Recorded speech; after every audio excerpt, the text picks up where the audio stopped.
Hi, hello mga guys. Admin Rich po ito. So, pag-uusapan po natin ngayon yung um, nangyari kahapon, no? Una sa lahat mga guys, gusto ko lang kayong kamustahin. Kamusta na po kayo? Saang sulok ng mundo man kayo naroroon? Sana ay nasa mabuti kayong kalagayan, no? So, ngayon po mga guys ay pag-usapan natin itong nangyari na prayer rally daw, no? Sa Davao. Unang-una mga guys, madalas akong maka-attend ng prayer rally.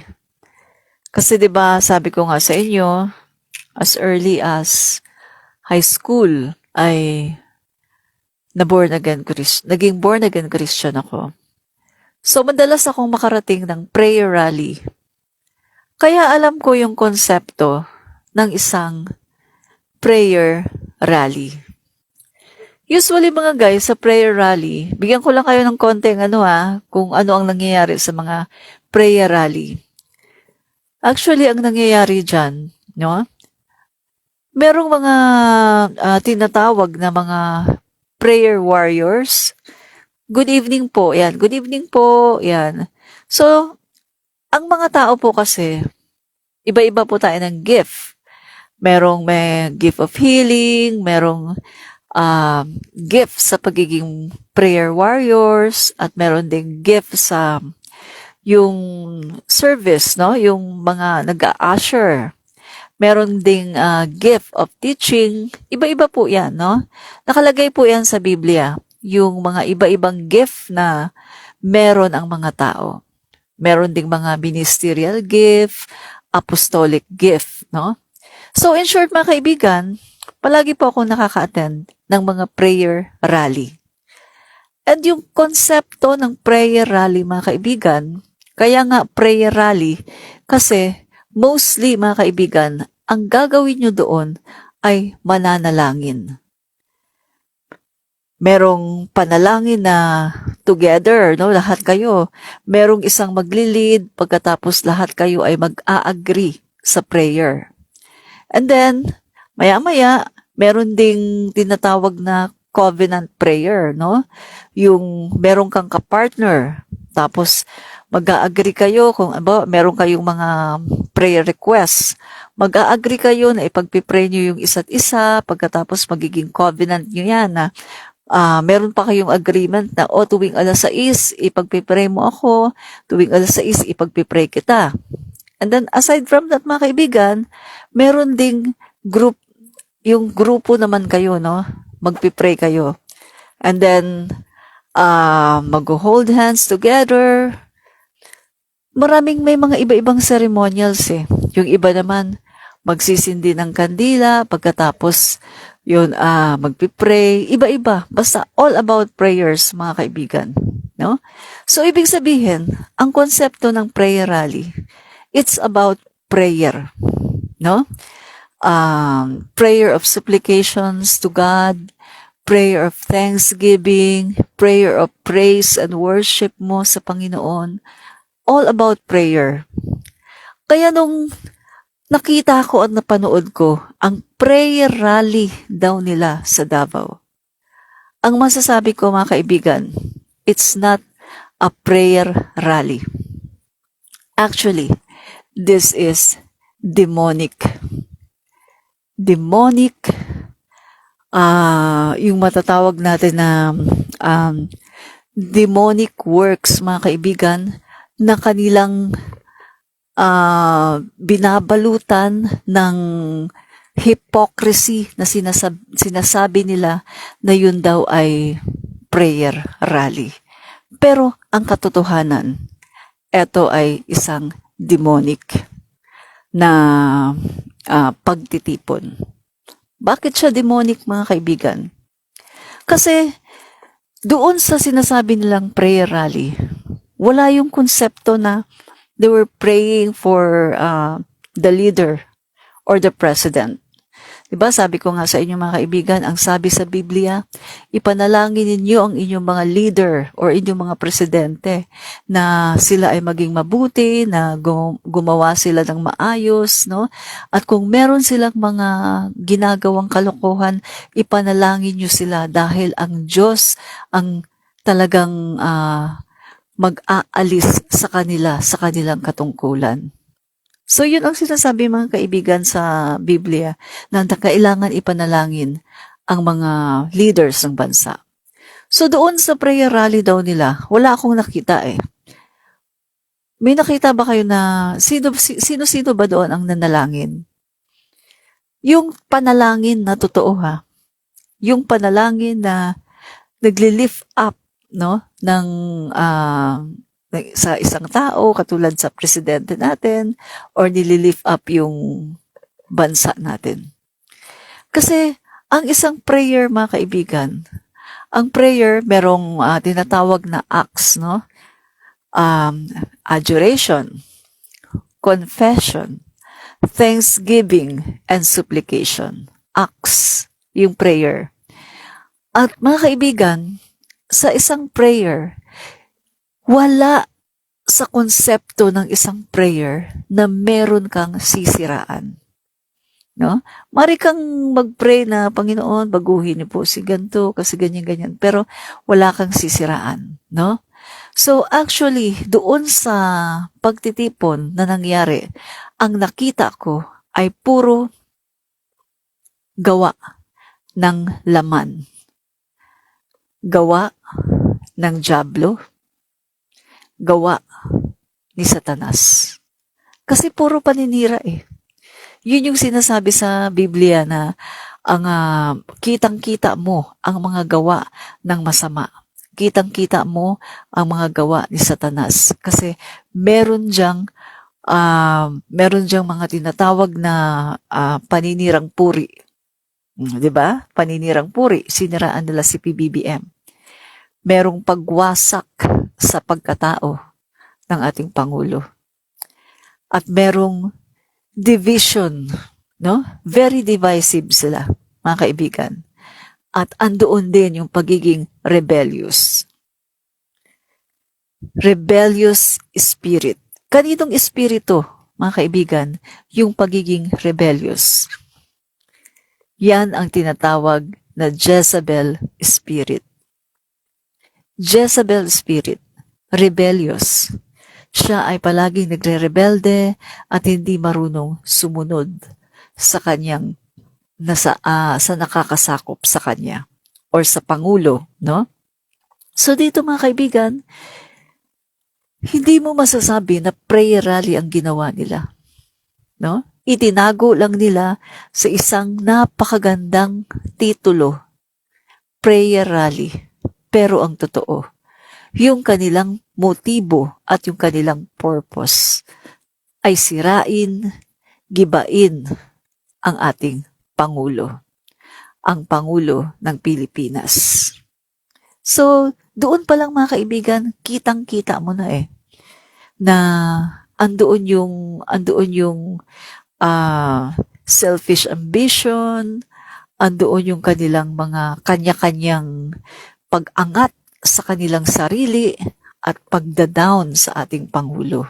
No? So wala kang makikitang maganda doon sa nangyari na prayer rally daw. Sana hindi na lang nila nilagyan ng prayer rally kasi alam niyo mga kaibigan, ginamit nila ang isang weapon, the most powerful weapon in the world is prayer. Yan ang sinasabi sa Biblia.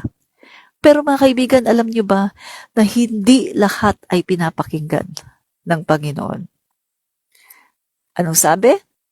The prayer of the righteous man avail the prayer of the righteous man avail as much. Pero ang wicked, anong sinasabi? Ang mga wicked, mga kaibigan, kahit kailan, hindi papakinggan ng Diyos ang kanilang mga prayers. Maring may magsasabi sa akin, sino ba ang righteous? Wala namang righteous eh. Tama ka, walang righteous. Pero, Paano tayo nagiging righteous? Bilang mga Kristiyano, paano tayo nagiging righteous? The righteousness of God. Yan ang nasa sa atin. Kasi mga kaibigan, kapag ikaw ay nananampalataya sa Panginoon at ikaw ay isang Kristiyano, hindi ibig sabihin na kailangang maging perfecto ka, maging righteous ka para ikaw ay papakinggan ng Panginoon. Ano ang kailangan natin? Kailangan clean heart, na kapag ikaw ay nananalangin, dumudulog sa Kanya, anong ginagawa mo? Ino-offer mo ang sarili mo sa Kanya, ang iyong buong kalooban, humihingi ka muna ng tawad sa lahat ng iyong mga kasalanan, at andoon ang buong pananampalataya na ikaw ay gagabayan ng Panginoon at ikaw ay Kanyang tutugunin sa iyong mga panalangin. In God's perfect plan, in God's perfect time. Kaya mga kaibigan, yung righteousness ng Panginoon, yun ang pumupunta sa atin. Hindi tayo, kasi walang righteous na tao. Kundi ang righteousness ng Panginoon. Doon tayo nakasalig. Doon tayo nakastand bilang isang Kristiyano. No? So, yun ang mga kaibigan, no? Sa ginawa nila kahapon, demonic. Puro paglalapastangan sa mga tao, paglalapastangan sa hinirang ng Panginoon. Sino bang hinirang ng Diyos na maging Pangulo ng Pilipinas? PBBM. Si PBBM ang hinirang ng Panginoon para mamuno sa ating bayan. At siya rin ang hinirang ng 31.6 million Filipinos. Mga kaibigan, alam niyo sa totoo lang ang sabi pa ni Digong, sinasabi niya na si PBBM daw ay isang ceremonial president. Yung pangulo lang siya sa ceremony. Pero parang gustong ipaabot ni Digong na si F.L. Lisa daw, mga kaibigan, yung talagang hungry sa power. Nakakatawang isipin, mga kaibigan, na sinasabi niya na si F.L. Lisa ay hungry sa power. Samantalang, sino ba ang namuno ng 20 years? Sino ang namuno ng 20 years? Si Digong. After Digong, sino ang humawak sa Davao? Yung anak niya. Pagkatapos ng anak niya, sino pa? Yung isa naman niyang anak. So, kita nyo na, no? Kitang-kita natin kung sino ang hungry sa power. Ang mga Duterte. Na ayaw nilang palitan or ayaw nila na mawala sa pwesto. At nung si Duterte ay naging Pangulo ng Pilipinas, mga kaibigan, dinala niya ang kanyang pagiging diktador, yung kanyang mga kinaugalian sa Davao, yung pagkitil ng buhay, kung magugustuhan niya, at pagpapakulong ng kanyang mga kalaban sa politika, at marami pang iba. So dito, mga kaibigan, no, nakita natin na ang ginawa nila sa Davao ay isang gawaing makademonyo. Demonic. No? So, balik tayo kay F. Elisa. Pinupulaan nila si F. Elisa na masyado daw hungry sa power. Pinupulaan nila si F. Elisa na si F. Elisa ang parang nagpapatakbo sa gobyerno, etc. etc. Ibig sabihin, gusto nilang ibagsak si F. Elisa Marcos. Ang isang First Lady na alam natin na napakarami ng nagagawa. And even yung love for all, mga kaibigan, ang daming mga mahihirap na mga Pilipino ang talagang nag-benefit dito. So, mga kaibigan, ibabalik ko sa panahon ni President Marcos Sr. Ganito din ang sinasabi ng mga gustong magpabagsak kay President Marcos Sr. Sinasabi nila na si First Lady Imelda Marcos ay siya raw yung nagpapabagsak kay kay President Marcos Sr. At sinasabi nila na si FL Imelda Marcos, yun daw ang kasiraan kay, kay President Marcos Sr. So, mga kaibigan, just in case na naniwala si President Marcos Sr. doon sa mga tao na nagsasabi sa kanya na si FL Imelda Marcos ang magiging kasiraan niya at ang kanyang magiging downfall kasi masyado daw ambisyosa, masyado daw hungry sa power. Kung naniwala si dating Pangulong Marcos Sr. sa mga tao, mga kaibigan, alam niyo ba? Wala tayo ngayong Heart Center of the Philippines. Wala tayo ngayong Kidney Institute. Wala tayo ngayong Children's Hospital. Wala tayo ngayong Cultural Center of the Philippines. Wala tayo ngayong Folk Arts Theater. Wala tayo ngayong LRT. Kung naniwala si President Marcos Sr. doon sa mga tao na nagsasabi na si FL Imelda Marcos ang magiging kasiraan niya, mga kaibigan, wala tayong magagandang proyekto ngayon. Ganyan ang ginagawa nila ngayon kay FL Lisa Marcos, mga kaibigan. Sinisira nila, katulad ng ginawa nila noon kay FL Imelda Marcos. Anong gusto ng mga taong ito? Hiwalayan ni PBBM si FL Lisa Marcos? Gusto ba ng mga taong ito na awayin at hiwalayan ni PBBM ang kaisa-isang babae na kanyang binahal? Mga kaibigan, palibhasa kasi si Duterte, maraming asawa.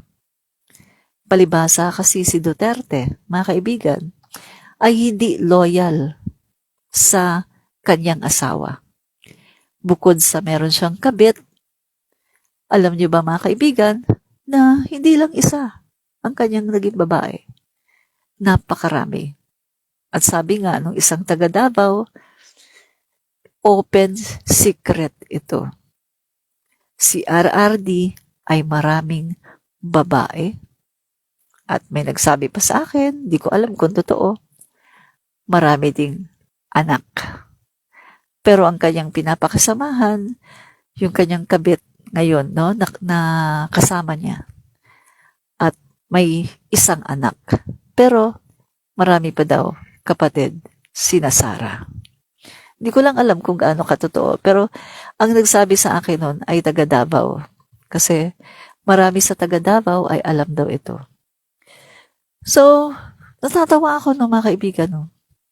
Kasi nung nanonood ako ng isang live, galit na galit yung isang DDS, no, kay RRD, si Nino Barsaga, no. Kilala niyo naman 'di ba si Nino Barsaga, isang DDS 'yan. At mga kaibigan, marami siyang naging kaso dahil sa pagtatanggol niya kay RRD. Pero alam niyo ba ngayon mga kaibigan, minumura niya si RRD. Kasi alam niya kung anong mga nangyari, alam niya kung anong mga nagawa noon nung si RRD pa ang Pangulo. At yan mga kaibigan, pag-uusapan natin ngayon. No? Kasi hindi naman lingid sa ating kaalaman mga kaibigan na si RRD, naglabas siya ng tinatawag na narco list. No? Yung kanyang listahan na nandoon daw mga kaibigan yung mga listahan ng mga tao na nagdodroga. And then mga kaibigan, very ironic kasi sa dami ng mga inilabas niya mga kaibigan, meron ka bang nabalitaan na kahit isang general doon sa kanyang sinabi ay may nakulong ba? Meron man lang bang na-convict? Wala. Kahit isa. Wala. So mga kaibigan, makikita natin, minsan mag-iisip tuloy tayo eh. Hindi kaya yung mga nasa listahan ni RRD ay gawa-gawa lang niya? Baka naman yung mga nasa listahan ni RRD ay inilagay lang niya dyan dahil siya ay galit sa mga ito. Nakakatawa, di ba, mga kaibigan, na sa dami ng inilagay niya sa listahan, kahit isa, walang na-convict, walang nakulong. Samantalang kung titignan nyo ngayon ang record sa panahon ni PBBM, ang daming kinasuhan, ang daming na-convict, ang daming nakulong. Diba mga kaibigan, last month, diba, inilabas yan, yung mga figures na yan. At kung napanood nyo noon nung nag-flex ako ng mga achievements ni PBBM sa kanyang war on drugs, napanood nyo yan. So sa panahon ngayon ni PBBM, mga kaibigan, walang namamatay. Walang EJK. Pero eto, merong mga nasampulan. Merong mga na-convict. Merong mga nakulong. Mga malalaking tao. So masasabi natin na sa panahon ngayon ni PBBM, eto ang tunay na drug war. Eto ang tunay na successful na drug war. Walang pinapatay. Isang drug war na makatao. Makadiyos. Pero, merong nakukulong. Diba? So makikita natin, iba dumiskarte ang ating Pangulo.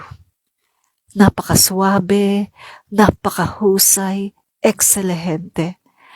Pero merong nasasampulan, may nakukonvict.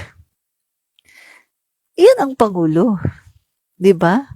Makatao, makadiyos, pero merong numero. Merong resulta. Hindi puro yabang. Hindi puro press release. Hindi puro palakad pakalat sa FB na ganito, ganyan. Pagkatapos wala naman palang napakulong. So, mga kaibigan, ibang-iba talaga ang ating PBBM, no? Talagang siya ay napakagaling, napakatalino, magaling mag-strategy, no? Kung paano gagawin ang bawat proyekto kasama na yung kanyang drug war. So, balikan natin yung statement ni RRD. Sabi niya, bangag daw si PBBM at may adik daw tayong Pangulo. Mga kaibigan, gustong-gusto ko yung sagot ni PBBM, no? Alam niyo yun, yung napakasimple, pero rock. Simple, mga kaibigan, pero sunog na sunog si RRD. Simpleng binitawan, pero ang sakit. Parang pinagtatataga. Parang sinunog ng buhay, parang pinagtataga si RRD doon sa sakit, no? Ang sakit-sakit ng binitiwang salita ni PBBM. Napakasimple, pero napakasakit. Talagang tagos na tagos sa kailaliman ng buto ni RRD. Kita mo, anong sabi ni PBBM, mga kaibigan? Pakita ko sa inyo yung Sige, natin. Talagang sabi ko, ang galing talaga ng Pangulo natin, no? Simple mga kaibigan, pero grabe Simple lang yan. Kasi ang sabi ni Duterte, Nanira kasi siya, no? Sabi niya, Bongbong, bangag yan. May drug addict tayo na president. Doon ako ay mayor, pinakitaan ako ng evidence ng PDEA. Doon sa listahan, nandoon yung pangalan mo. So anong sagot ni PBBM? Ang sabi niya, I think it is the fentanyl. Fentanyl is the strongest painkiller that you can buy. It's highly addictive and it has very serious side effects. PRRD has been taking the drug for a very long time. Sunog na sunog mga kaibigan si RRD sa sinabi ni PBBM. Napakasimple. Napaka-cool. Pero sobrang sunog na sunog siya. Kasi mga kaibigan, tignan nyo yung fentanyl. Grabe pala yung fentanyl na yan mga kaibigan. Talaga palang maano ka dyan. Oh, eto. Fentanyl is a potent synthetic piperidine opioid primarily used as an analgesic. It is 20 to 40 times more potent than heroin and 100 times more potent than morphine. Grabe mga kaibigan, ang lala. Its primary clinically utility is in pain management for cancer patients and those recovering from painful surgeries. No? So, ang lala mga kaibigan, grabe pala, napakalakas pala ng tama ng fentanyl mga kaibigan. No? So, yan, no? 20 to 40 times more potent than heroin and 100 times more potent than morphine. Grabe, di ba? So, malala mga kaibigan.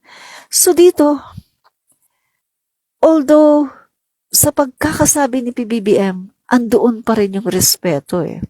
Very talaga siya, no? Statement. Statement talaga. Makikita mo talaga kay PBBM yung napaka-professional na kahit na binastos na siya, kahit na ginawa na siya ng masama, ay andun pa rin yung kanyang concern. At ang sabi niya mga kaibigan bandang huli na yung mga doktor, no, nag-advise pa siya, yung mga doktor, sana daw ay wag daw nilang pabayaan, no, si RRD.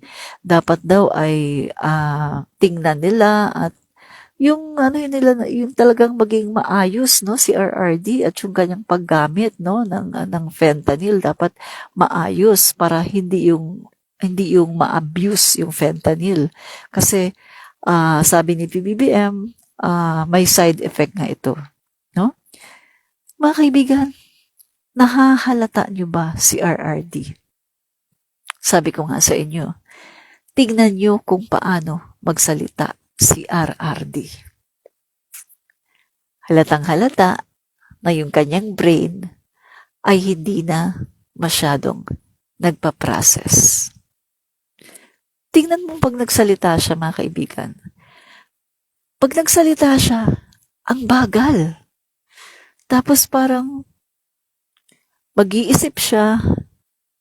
Tapos hindi na niya kayang tapusin yung kanyang sentence. So hihinto siya. Pagkatapos magbabago na naman siya ng sentence. Another thought. Hindi niya natapos yung kanyang unang sinabi. And then, magsasalita na naman siya. Tapos, parang nag-iisip siya. And then, matitigilan siya. And then, hihinto siya. And then, magbabago na naman siya. Iibahin na naman niya yung kanyang sasabihin. So, mga kaibigan, yan ay isang epekto ng pagiging addict sa fentanyl. See? Kitang-kita niyo mga kaibigan na eto na ang naging resulta ng pagiging addict ni RRD sa fentanyl. Hindi na makapag-process yung kanyang brain.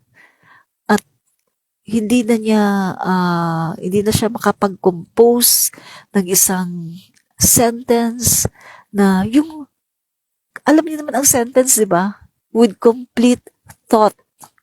Pero si RRD, kapag siya ay nagsasalita, magtataka ka eh. Ano kayang susunod na sasabihin niya? Parang hindi kompleto eh.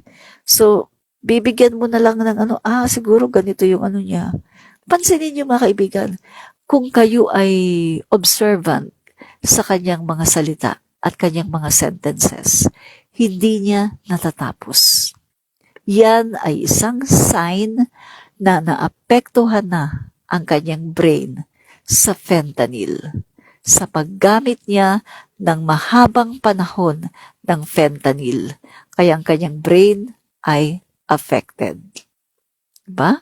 So, ano pa mga kaibigan? Bukod doon, nakita niyo yung kanyang mood swing at nakita niyo yung kanyang character, yung kanyang attitude. Mabilis siya magalit. Mabilis mag-init ang ulo niya. Mabilis siya magmura. Yan ay epekto ng paggamit niya ng fentanyl. At mga kaibigan, hindi lang naman fentanyl ang ginagamit niya eh. Marijuana. Kakatuyo.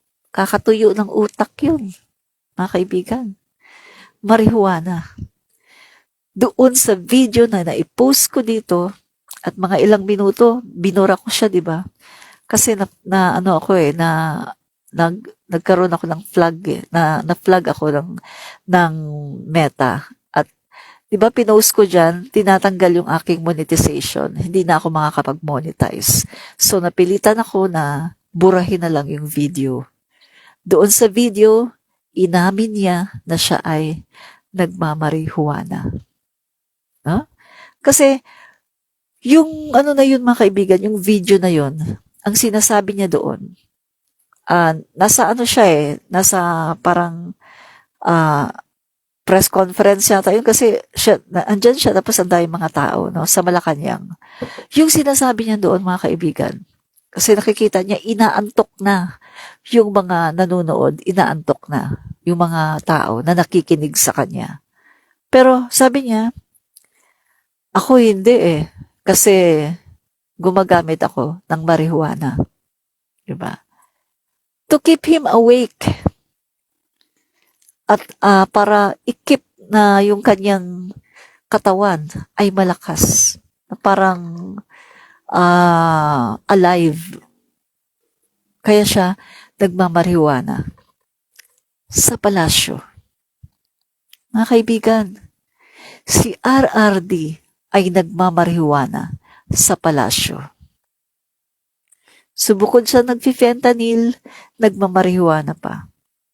Minsan iniisip ko pinipicture ko sa isipan ko, isang Pangulo ng Pilipinas, nasa Malacanang, tapos nagmamarihuana. Sabi ko, Diyos ko, Lord, tulungan niyo po ang mamayang Filipino. Meron kaming Pangulo na ganito, Panginoon. Mga kaibigan, nagmamarihuana sa loob ng Malacanang si RRD. At siyan ay kanyang inamin sa video na siya ay gumagamit ng marihuana. See? Sabi ko nga sa inyo mga guys buong family, baste, ganon din. Hindi natin alam kung anong ginagamit ni Baste, no? Ito nga yung isa niyang picture, pakita ko sa inyo. Bangag na bangag. Yan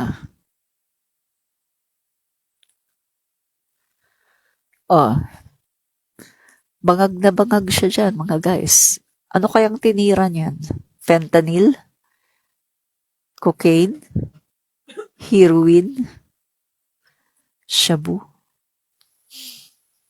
Hindi natin alam kung anong tinira ni Basti dyan. Pero, isa lang masasabi ko, bangag yan. So mga kaibigan, nakakatawa kasi kita mo ha, pinagbibintangan nila ang Pangulo natin. Pero sila pala ang adik. Alam niyo naman 'di ba, yung kapatid, Pulong Duterte, may tattoo sa likuran, malaking tattoo ng dragon. Ano sabi ni Trillanes doon sa investigasyon? Ubarin mo yung t-shirt mo, o kahit ililis man lang yung t-shirt niya, pipicturan daw pagkatapos ipapadala sa Amerika para i-decode, para makita kung yung tattoo niya ay talagang totoo, no? Yung na tattoo ng sindikato, no? Ayaw niya, ayaw. Ayaw niyang papicturan. So bakit siya natatakot, mga kaibigan? Bakit siya takot? Tapos kamukat-mukat mo, yung mga kasama niya ay mga drug lords. Pakita ko sa inyo yung picture. Sabi ko nga, very ironic.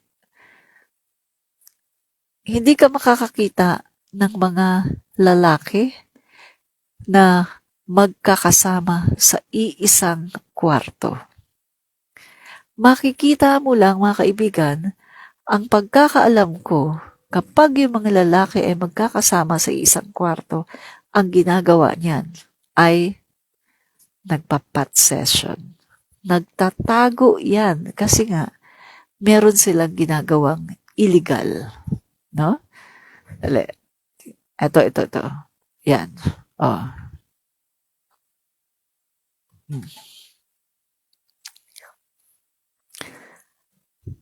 Yung mga kasama niya, yan yung mga na-identify ng PDEA na kasama sa watchlist ng PDEA.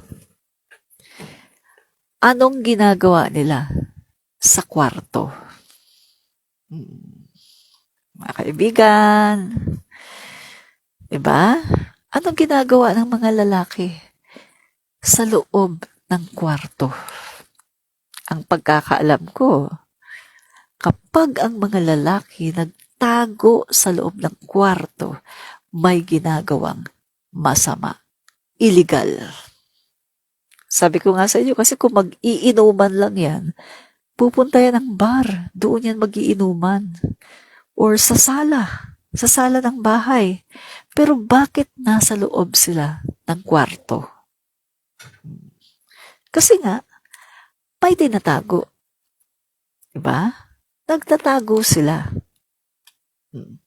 So, alam niyo na, mga kaibigan, no?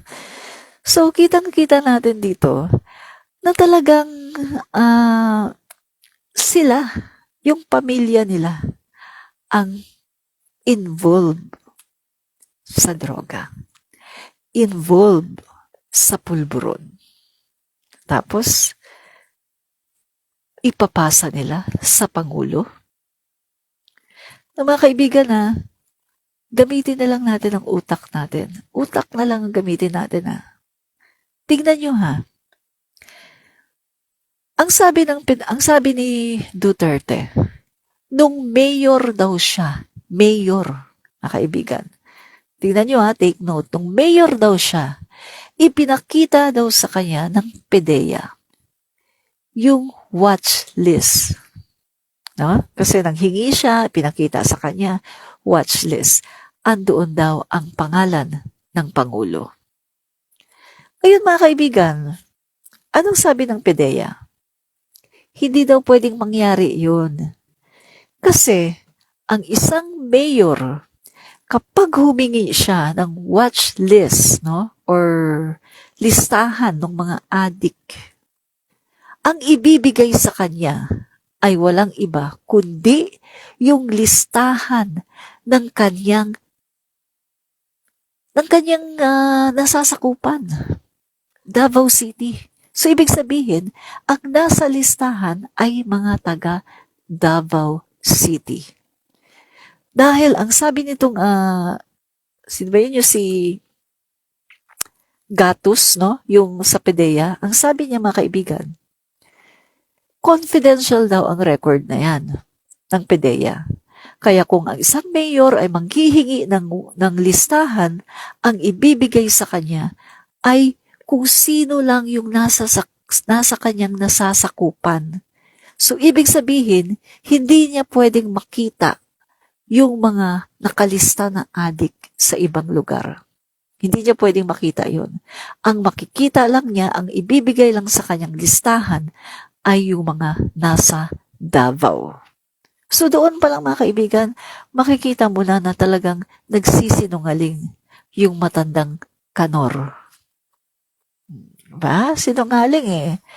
Kasi yan ang sinabi ng PDEA, si Gatus, no? Kalimutan ko yung basta yung apelyido niya, Gatus, na kapag ang isang mayor ay humingi ng listahan, ang ibibigay sa kanya ay yung listahan lamang ng kanyang nasasakupan. So, ibig sabihin, hindi niya makikita ang pangalan ni PBBM just in case na andun si PBBM, di ba?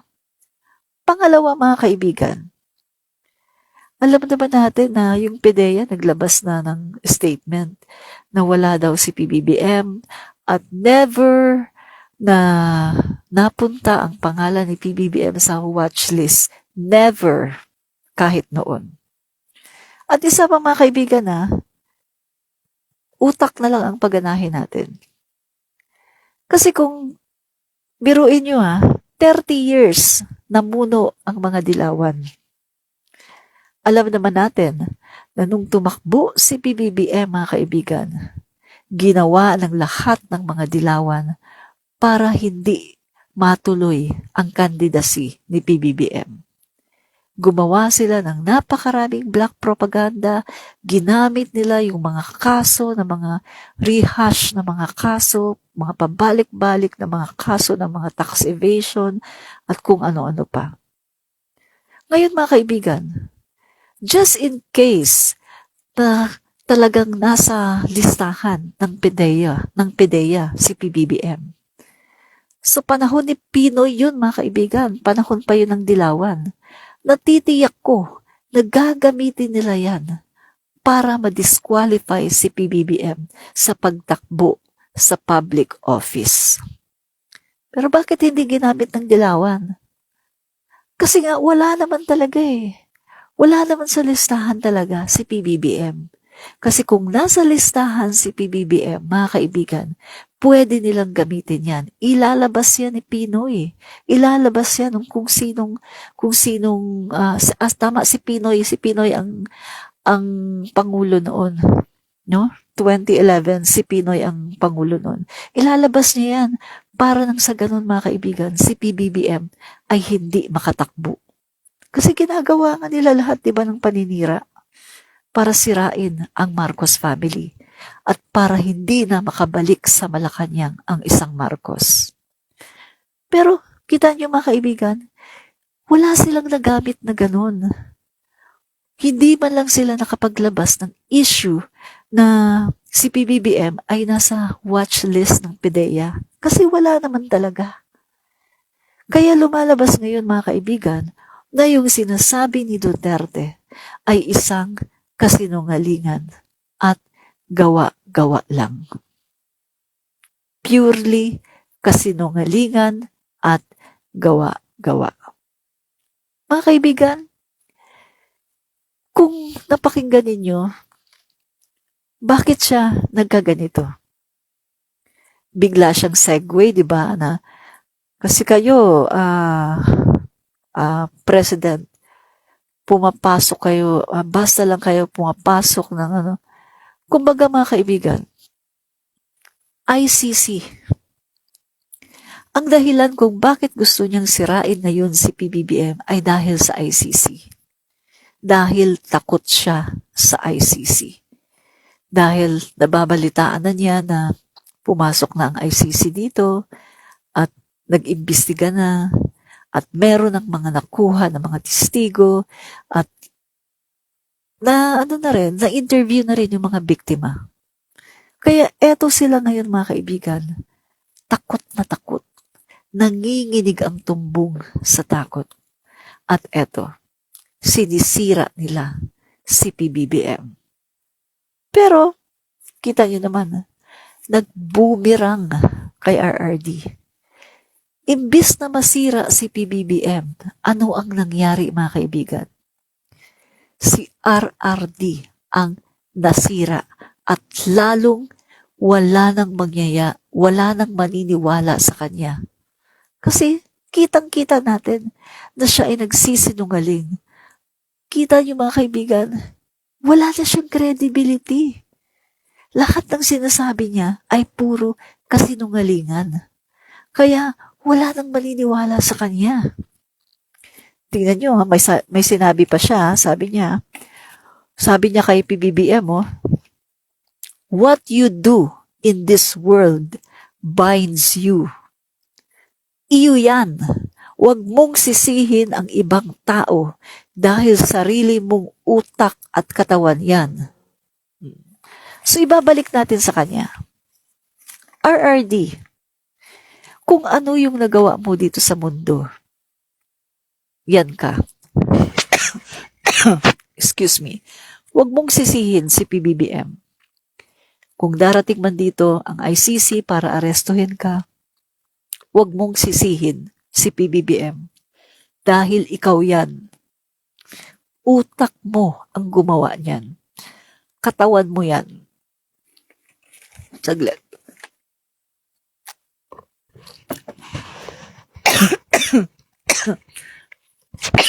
Kumati na naman ang lalamunan.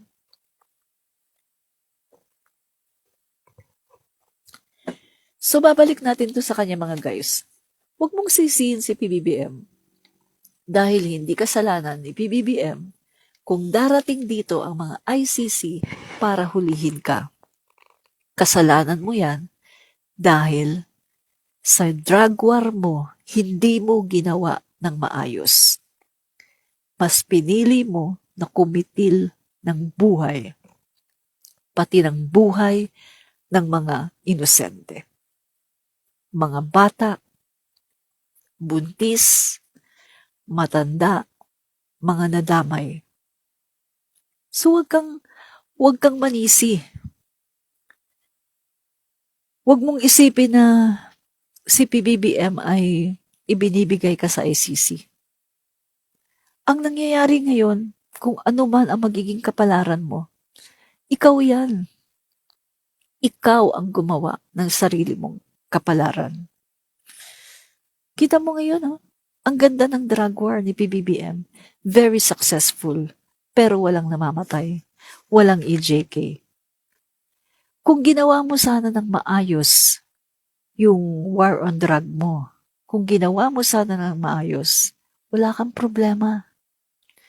Hindi ka sana magkakaproblema. Kaso, inuna mo ang iyong tawag ng laman, ang iyong killer instinct. Diba? May killer instinct ka kasi. Uhaw sa dugo ng tao. Uhaw na uhaw ka para makapatay ng tao. Pero si PBBM, inayos niya yung drug war niya. Drug war, pero andyan pa rin ang rule of law. Kaya, matatapos ang termino ni PBBM sa 2028, wala siyang alalahanin na siya ay hahabulin ng ICC. Wala siyang alalahanin na magkakaroon siya ng kasalanan against humanity. Wala.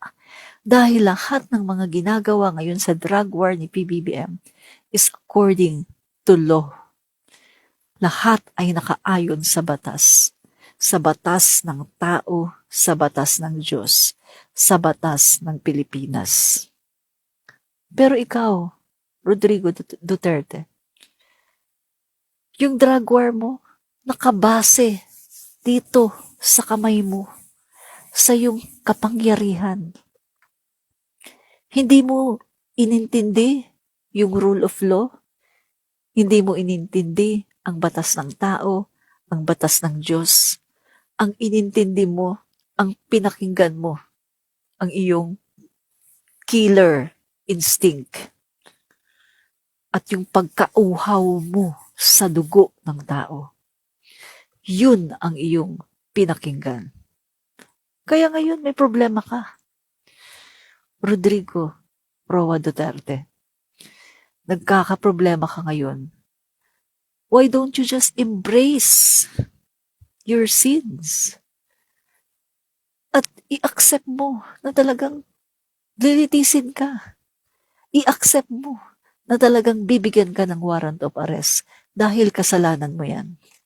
Diba? Sabi mo kay PBBM mo, what you do in this world binds you. Iyo. Iyo yan. Huwag mong sisihin ang ibang tao dahil sarili mong utak at katawan yan. RRD, sarili mong utak at katawan ang nagsugo sa mga pulis na magtsugi ng mga kriminal. Sarili mong utak at katawan, kaya wag mong sisihin ang Pangulo ng Pilipinas kung bakit hindi ka niya pwedeng ipagtanggol, hindi ka niya pwedeng arborin. Kasi maraming mga Pilipino ang natsugi, maraming mga Pilipino ang naging biktima. Nag-iisa ka lang. Nag-iisa ka lang, RRD. Tandaan mo yan. Compare doon sa 30K. No? Sa human rights, 30K daw ang biktima. Pero sa DOJ, 7,000 plus. Sa PNP, 6,400. So sabihin na lang natin sa PNP ang gagamitin natin. Marami pa rin yung 6,400. Ikaw nag-iisa ka lang, buhay ka pa. Kung ikukulong ka man, nag-iisa ka lang na makukulong. At pwede ka pa rin madalaw ng pamilya mo. Pupunta sila doon sa dahig. Madadalaw ka pa rin nila. Pero yung mga biktima na wala na, namatay na. Ang daming mga anak na wala ng tatay, na wala ng nanay, na wala ng kapatid. Ang daming mga kapatid na wala ng sariling mga kapatid. Yung iba namang mga magulang na wala ng anak. Yung iba, asawa, na wala ng asawa, nawalan pa ng anak na isisilang pa lang. Kasi pati yung anak sa loob ng tiyan, namatay din, kasama. RRD, paano ang 6,400 na mga nabiktima? At paano yung kanilang mga pamilya na nagdurusa? Nag-iisa ka lang. Huwag ka masyadong selfish. Mabuti pa si Las Cañas Si Las Cañas, anong sabi ni Las Cañas? Gusto niyang makulong siya at ikaw para mapagbayaran daw ninyo ang inyong kasalanan. Hanga pa ako kay Las Cañas, RRD, sa totoo lang. Humahanga ako kay Las Cañas. Kasi biro mo dahil sa sobrang konsensya, dahil sa spiritual awakening, nagsisisi siya ng lubos at gusto niyang makulong. Gusto niyang makulong siya, makulong ka. Para nang sa ganon, mapagbayaran daw ninyo ang inyong kasalanan. Mabuti pa si Las Cañas, matapang. Mabuti pa siya. Kasi meron siyang spiritual awakening. Nagsisi siya. Siya ay nanalangin sa Diyos. Siya ay humingi ng tawad. At yun, isa lang ang makakapagpalinis ng kanyang konsensya. At ang sabi niya, dapat makulong siya at ikaw. Para nang sa ganon, luminis ang kanyang konsensya. Alibugha, pa-shout out po. Hi, Alibugha, salamat sa panonood. Shout out sa iyo, no? Maraming salamat, no? So, kaya mga kaibigan, huwag kang matatakot, RRD, no?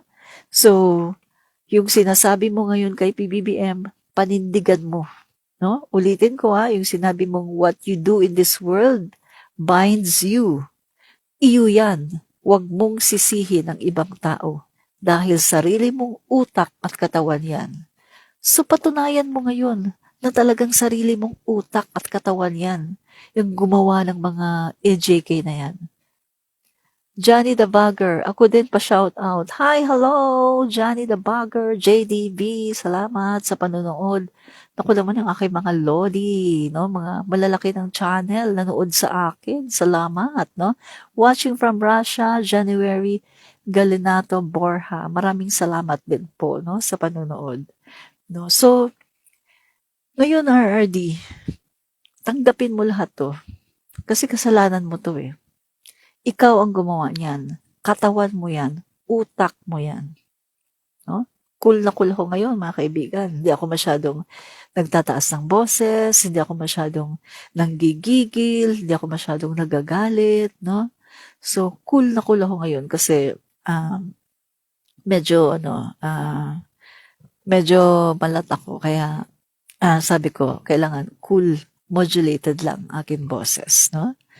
So, ayan no, ang sasabihin natin ngayon, lahat ng mga sinabi niya kay PBBM ay nag-boomerang sa kanya.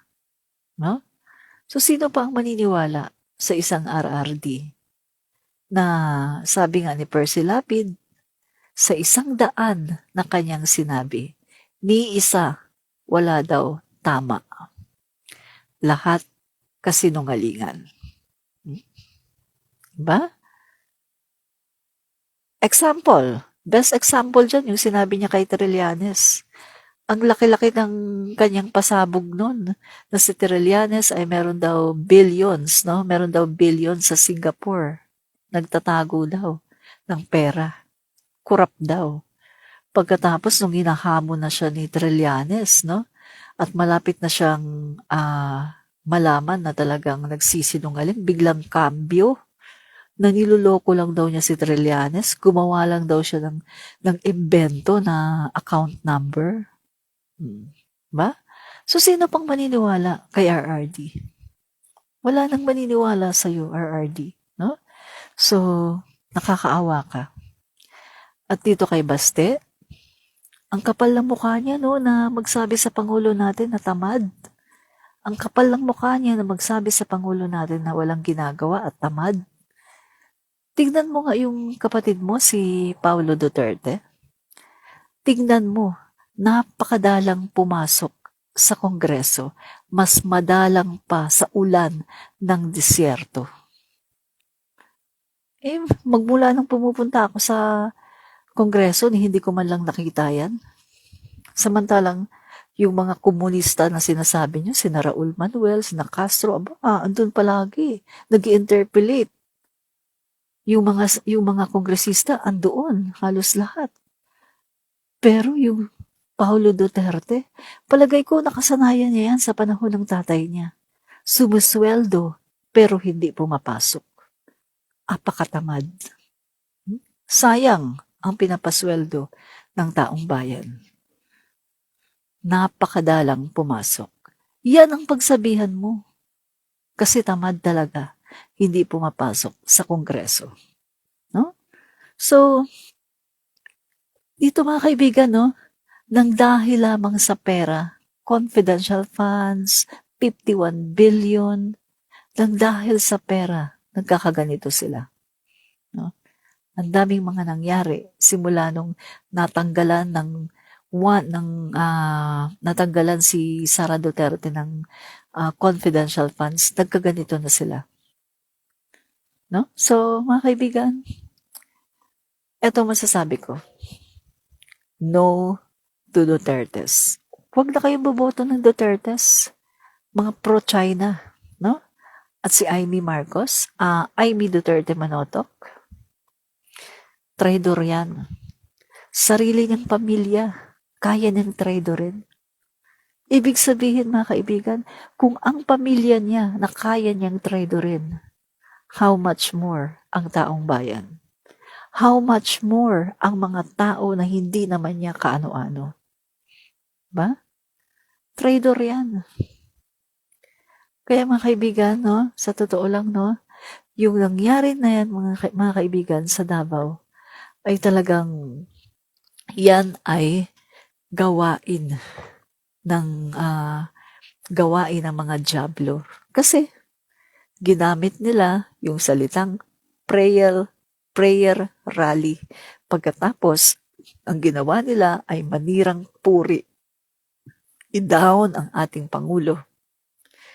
So mga kaibigan, mabuti na lang dahil ang sambayan ng Pilipino nagpakita ng sobrang suporta sa ating Pangulo doon sa Bagong Pilipinas kick-off rally.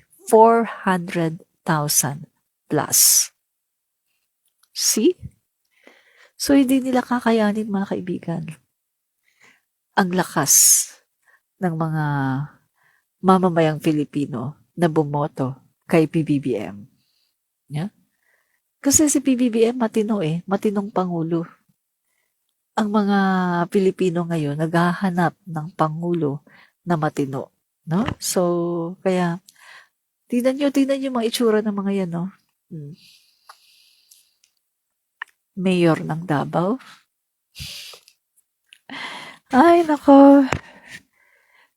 Verdejos, ukay-ukay. Ma'am, ingat ka po sa araw-araw. May God guide you always. Maraming pong salamat.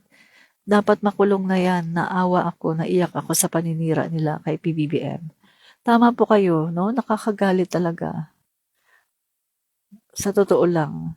Juliet Paclibar, hello, hindi yon bintang na ang mga sinasabi niya ay may mga patunay. Kaya kami nainiwala kasi kami mismo ay alam dahil yun sa mga ebidensya, yung puon nyo ang puro ngaw-ngaw. Correct po kayo dyan, Juliet Paclibar. No? Yan. So, Sammy Antonio, gusto niyang diktahan ang ating PBBM.